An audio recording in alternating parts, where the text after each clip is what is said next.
planner friends, it's Nia. Welcome to Life with Nia July Budget Review Take 3, because I can't get any of my devices to cooperate.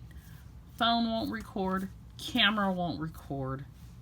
We're trying another phone, but this is my third shot at this, and if this doesn't work, I'm done. So if you're new here, welcome. Please consider subscribing. We have all kinds of shenanigans. Clearly, today is one of them. I think that like Afterpay should sponsor this video because I'm talking about them and they may be trying to keep me from informing you about what's going on. Anyway, so for the third time, I'm going to go over my goals, income, expenses, debt, cash envelopes and sinking funds, savings challenges, and talk about Afterpay, which I have shared before, but I'm going to share what happened in July with Afterpay. Yeah, so let's hope that this video sees the light of day. Right now, it's not looking too good. I'm not too optimistic, but we're going to give it one last shot anyway. And then when we're done, we're going to go figure out why our pricey camera is not recording. So, my goals for July, by the way, because I've said this twice, I'm using the Erin Condren Monthly Planner and the Budget Mom Budget by Paycheck box set. This is for the month of July. These are the two items that I use for budgeting. My monthly from Erin Condren is like my whole year of everything. Yearly goals. In the back I keep like my trackers and different things back here as well.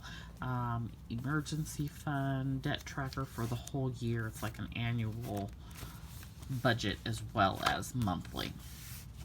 So for both of these books, I do a month at a glance that has all of my bills laid out and what I am paying for the month, and then I list out my goals.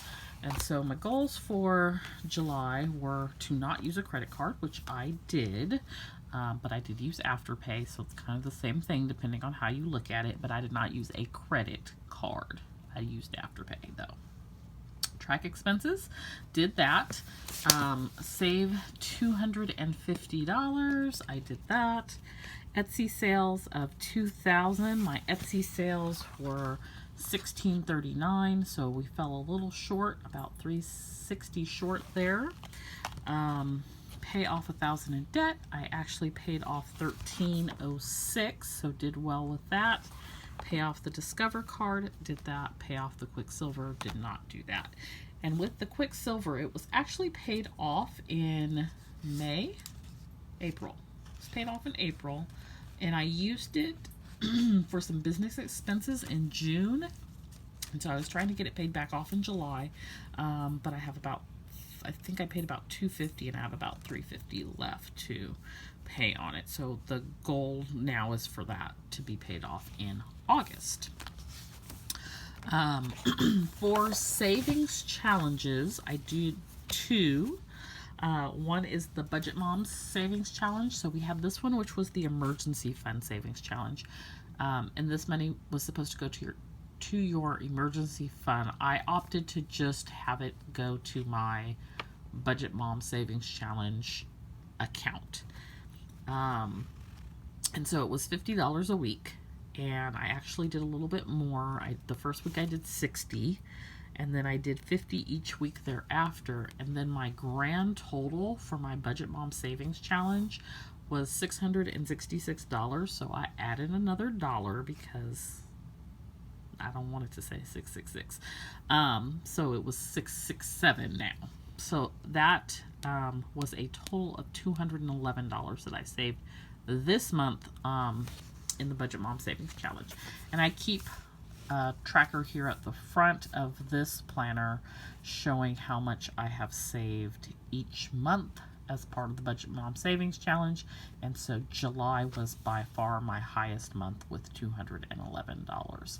And so again, my grand total right now is $667 in 2021 from the Budget Mom Savings Challenge. I also saved $120 in July for the 52-week savings challenge. So that is my savings challenge update. For income in July, I estimated somewhere between $7,100 and $8,500, and I ended up with $7,684 and 45 cents. July was the first month that I received a payment for YouTube, and so I was monetized in April, but I have just over 1,000 subscribers, which is the minimum that you need to be monetized, and I don't really have the views to support a high, I don't know what you call it, a high. I'm looking at somewhere between $40 and $50 a month that I'm earning in ad revenue. So in order to be paid out, you have to have $100 in ad revenue. So April, May, June totaled $118 for those 3 months, and so I was paid $118 in July. July, I think, was about $54, so I will not receive a payment in August. Hopefully in September, if I have enough revenue in August, they'll add July and August together and I'll be paid that in September. So still have some room to grow there, but it was exciting to get my first check from YouTube, but I'm definitely looking to grow that even further. I also went ahead and cashed that stimulus check that I had and put that towards some savings and debt. My cash envelopes all had basically just like $5 bills left in them, except for gas. Gas had $60. I rolled that over into gas for August. All of the expenses for the most part were the same, so nothing new to report there.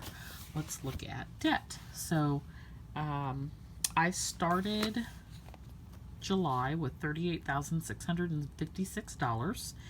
And this is just the debt that we're focusing on in 2021. It's not my entire debt. And the goal was to pay down $1,000. I ended up paying down $1,306. And so that left me at the end of July with $37,349. So I am happy with that. However, it could have been better if it were not for my use of Afterpay. And so before I talk about Afterpay, let me talk about the good stuff, what I paid off. I did pay off a loan, and I paid off my Discover card. So, and I have to sneeze. That's why I keep stopping. Okay, so Afterpay. Let me share with y'all what's going on with Afterpay. Afterpay is evil, but I keep using them. So if you're not familiar with Afterpay or Klarna or Sezzle or QuadPay, they all do the same thing. It's basically, some people like to call it layaway. I don't think it's layaway because you get your stuff. You don't have to wait until it's paid off to get your stuff. But it's basically buy now, pay later. So let's say you spend $100 and at, ABC store. Typically the way Afterpay works is you pay for a quarter of it, 25% of it, up front. So that would be $25.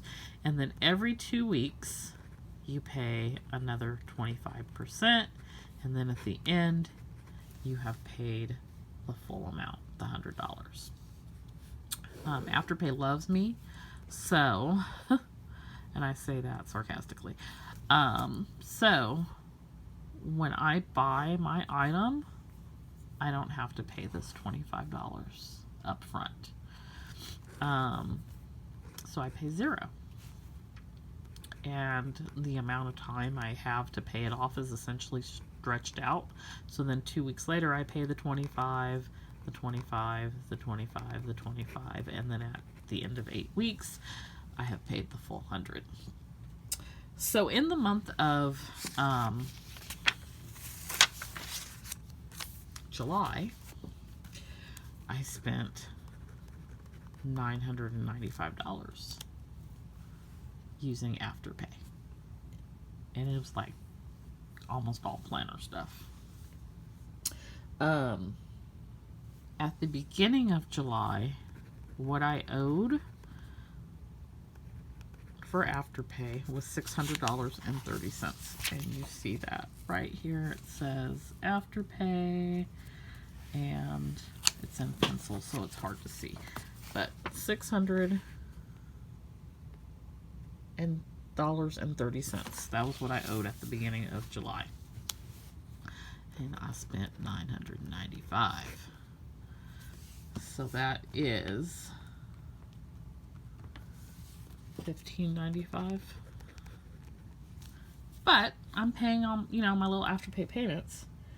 I made $915 in payments in July to Afterpay. So at the end of July, my balance was $680. So even though I spent $995, I only added $80 to my Afterpay balance. Not saying that that's good, but in a sense, I sort of cash flowed my purchases. I just stretched out the payment longer rather than paying for them all up front. It's just like, I don't know. It's ridiculous. Now, here's what's even more ridiculous. If you add in Klarna, QuadPay, Sezzle, I made $1,369 in payments.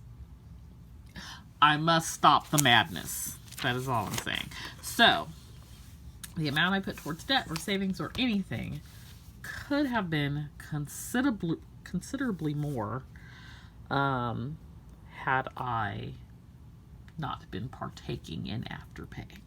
So that is my Afterpay TED Talk for you. I've talked about it before, and so it's sort of, when I look at it at the end of the month, it really resonates with me. And so we're working on not using Afterpay this month. I'm not saying I'm never going to use Afterpay again, because that would be a lie. But we are working on using less of Afterpay in our life. So, you know, I'm recording this. Today is August 2nd. And so far this month, I have not used Afterpay. You know, it's only 2 days in, but hey, we got to start somewhere. Anyway, so last but not least, let's look at our sinking funds, cash envelope savings. It's all kind of together for me. So, I accidentally bought something and I used the wrong card. So I accidentally used my emergency card, and it just is what it is. I'm okay with it because at least I didn't accidentally put it on a credit card. So that was like an almost $200 purchase. And so I'm gonna be working on in August to get that back up. I really want it up over 1,000, but that is why it went down to 401. And my photography course also comes out of there, but July was the last month for that, which is $110. So that's where we're at with the emergency fund. Car maintenance, I added 2, and I added $50. I'm still on the fence on this whole tire thing. I need either 1 or 2 tires. And I haven't done anything with it. And I still need the windshield as well, and I haven't done anything with that either. So we're just sort of chillaxing. Vacation is my $5 bills. So I have them here, actually. I think there was $55 this month that was from $5 bills. So 5, 10, 15... 20, 25, 30,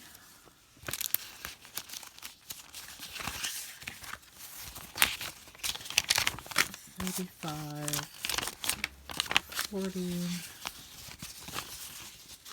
45, 50, 55. So yeah, $55, $5 bills. Right now, that is the exclusive way that I save for vacation, is just by saving my $5 bills.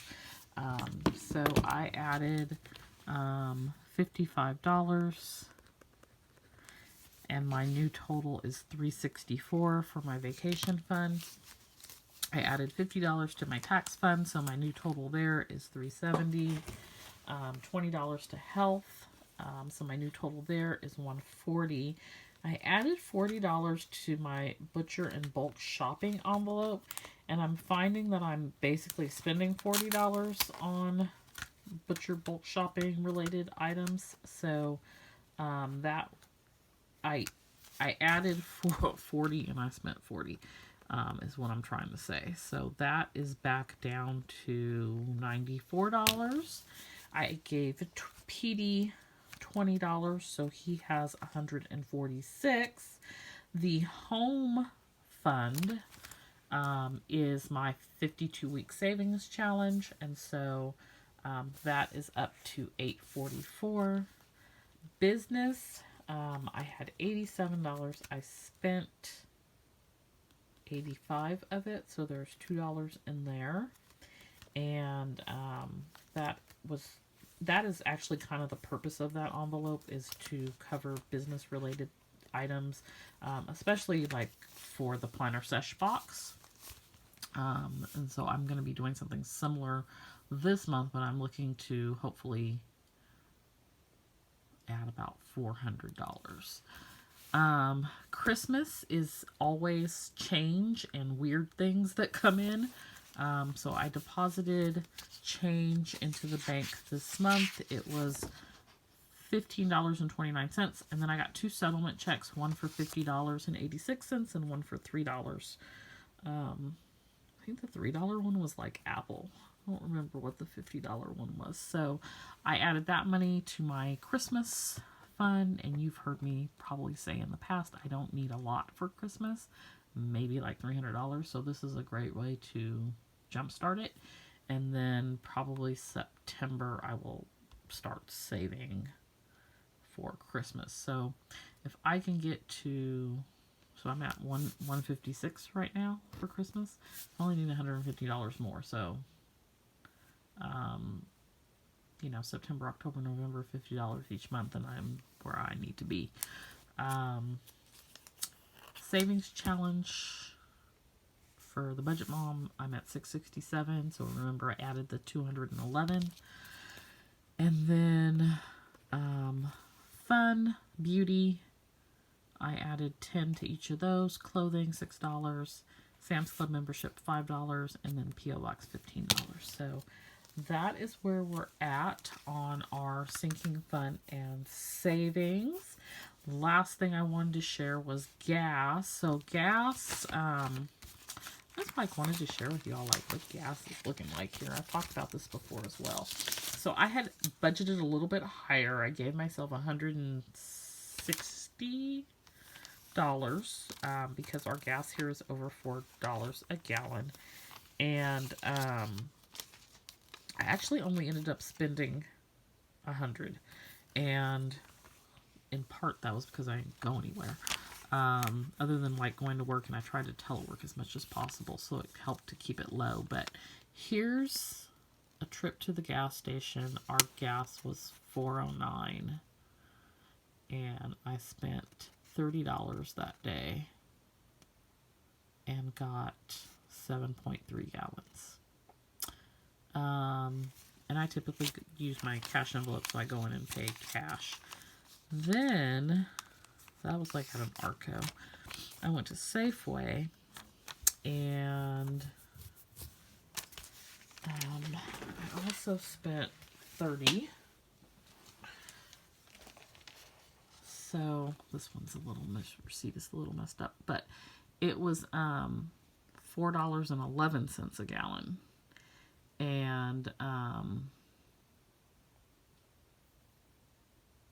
also spent $30. So I got 7.2 gallons. Gas is ridiculous. Anyway, I did not spend as much as I thought I would.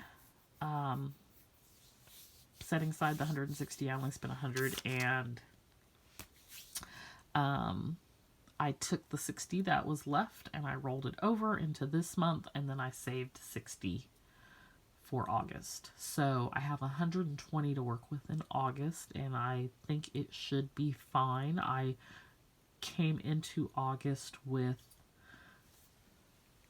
excuse me, half a tank of gas, so I didn't come into August with, an empty tank, so that helps as well.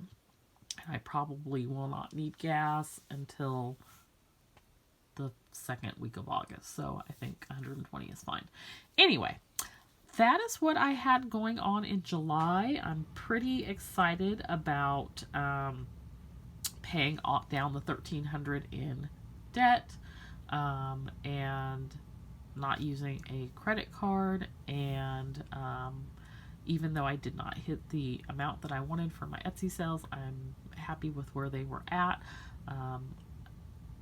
I would really like to, the areas I'd like to work on is growing the YouTube channel, and leaving Afterpay alone. So that is what I have for you for this July wrap up. We're gonna see if we can upload this video, because the struggle has been really real this evening trying to record this video. And I will see you for the next budget video, which will be my August mid-month check-in. The August setup is already live. I did it backwards this month, where I recorded my closeout after my setup. So if you want to check that out, I will link it down below as well. I hope you enjoyed this video and got some ideas for budgeting. If you have any ideas for me for budgeting, please feel free to comment down below. Don't forget to like and subscribe, and I will see you next time. And feel free to watch those ads too. Bye.